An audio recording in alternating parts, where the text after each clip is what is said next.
Hey guys, welcome back to Maximum Automation.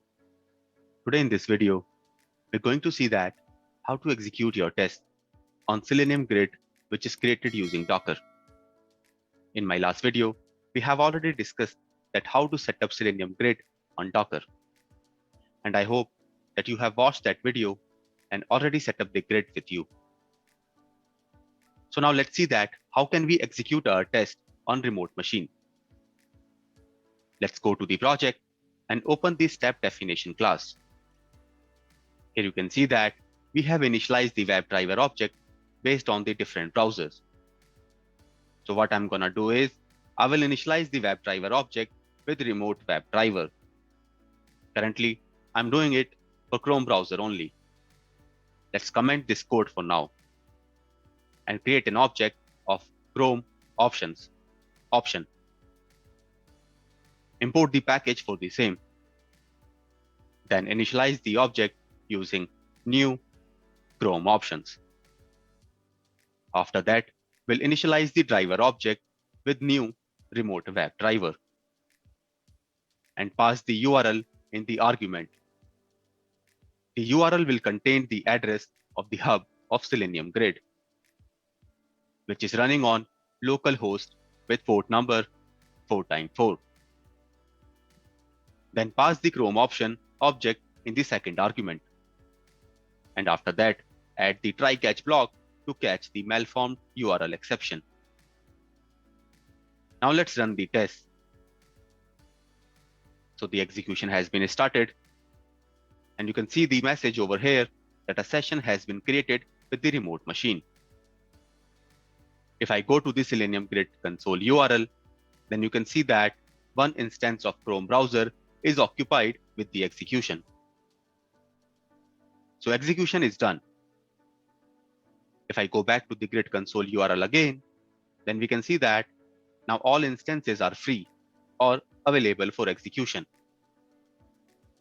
To execute your test on different remote browsers, you can initialize the WebDriver object using remote WebDriver and then pass the capabilities based on the browser. Let's say to run the execution on Firefox, you can create the Firefox option object and then can pass the object in the argument. Now let's say that you want to debug your execution while running it on the remote machine using Grid. We can do that by logging into the Docker container where our execution is running.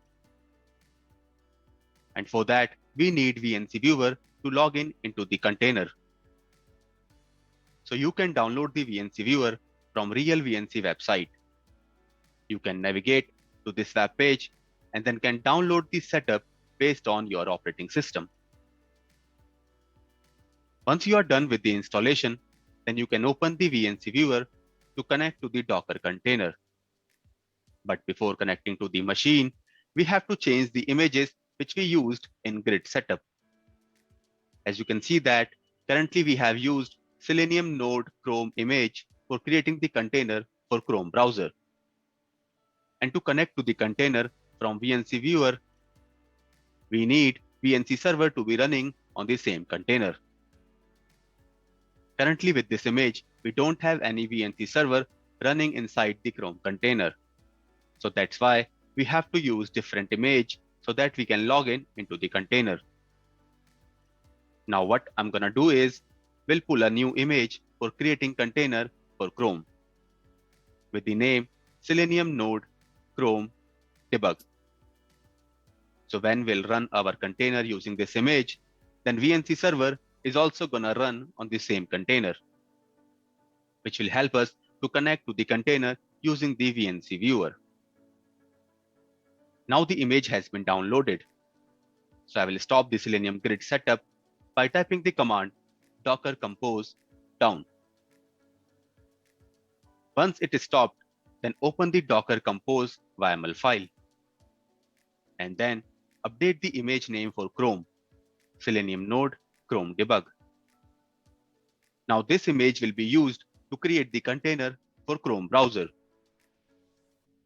Let's go back to the command prompt and type the command to set up the grid, docker-compose up. It's done. If I type the command docker ps, then you can see the Docker container is running for the image node Chrome debug. Now let's connect to the container using VNC Viewer. Open the VNC Viewer, go to File, New Connection, and then type the container address. So this is the port number on which container for Chrome is running. So you can type the address as localhost colon 9001.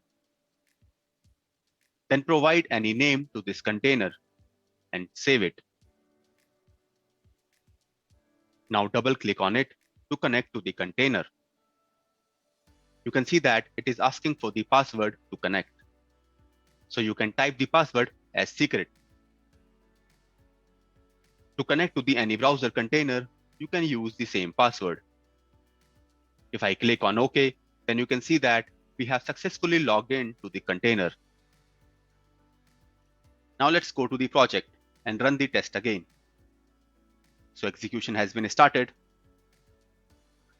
Let's drag the container to the screen.